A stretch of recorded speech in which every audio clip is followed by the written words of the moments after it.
හිටපු අමාත්‍යවරයෙක් කරන විමල් විනෝස් මහත්තයා අනුරිස් මාර්ගයේ තියෙන තැන තමයි ඇතුළත් වෙන්න හැදුවේ. බීලා පාර යන වෙරිකාරයෝ වගේ කොහේ හරි පැනලා පොලිසියටත් ගහලා එතන ඉන්න මිනිස්සුන්ට කුණුහරුප කියලා Tamanට ඕන සෙල්ලම් කරපු කාලයක් තිබුණේ මහින්ද රාජපක්ෂගේ කාලේ. දැන් ඒක එහෙම නෙමෙයි. ඔබතුමාලා හිටපු සහෝදරයෙක් අද පොලිසියට ගිහිල්ලා දැන් අධිකරණ ඉදිරිපත් කරා. ඔය පුද්ගලයාම ගිහිල්ලා කොහොමද DIG මහතුරුන්ට කතා කරන්නේ? DIG මහතුරුන්ගේ තොප්පිය ගලවලා විසි කරන්නේ. එහෙම තමයි අපි දැක්කේ. ඉතින් ඒවට නීතියක් ක්‍රියාත්මක වුන්නේ නැහැ. මං හිතන්නේ කලින් දාපු පුරුද්දට දාපු සෙල්ලමක් හින්දා තමයි ඒ යාළුවයි කරදරේ වැටුනේ. ඓතිහාසික කාර්යභාරයක් කරපු රණවිරුවන්ව 2.50ට දාන ගමන් සමරණේ කාට එරෙහිවත් උඹලා අවියොසවනවා නම් තව ටිකක් හිතපල්ලා එන ගහනවා. වැල්ලවත් ඇවිල්ලා ඕන ජෝගියක් නටන්න පුළුවන් පේන්නේ නැහැ. උන්ව අත්අඩංගුවට ගන්නෙත් නැහැ. වෙල්ලි මුල්ලි වයික්වාල් වල දහස් ගණන් ගිහිල්ලා සමරනකොට ඒව ප්‍රශ්නයක් නැද්ද? උන්ට එකක් අපිට එකක් කරන්න එපා. හදිස්සි අවස්ථාවයකට තියෙන කනකර බඩුවටත් කෙලපු ආණ්ඩුව අනේ රත්තරන් ජනාධිපතිතුමෝ මේ රත්තරන් කියලා ගන්න සල්ලි ටිකට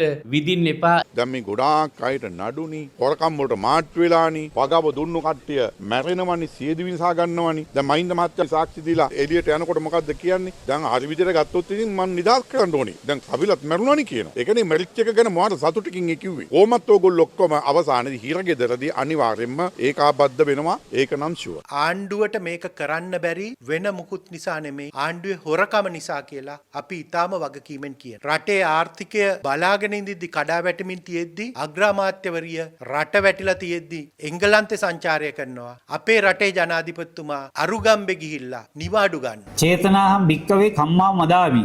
නිසා ඔය කැත චේතනා නැති කරගන්න.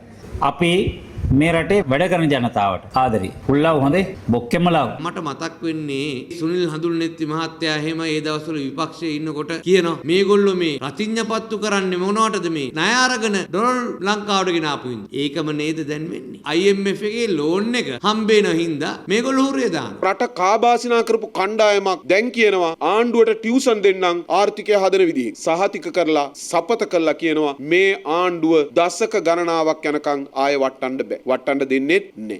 ආණ්ඩුව NPP ආණ්ඩුව. JVP එකේ ටිල්ලින් සිල්ලා කොහොමද කියන්නේ පළාත් පාලන මැතිවරණේ තියන්නේ.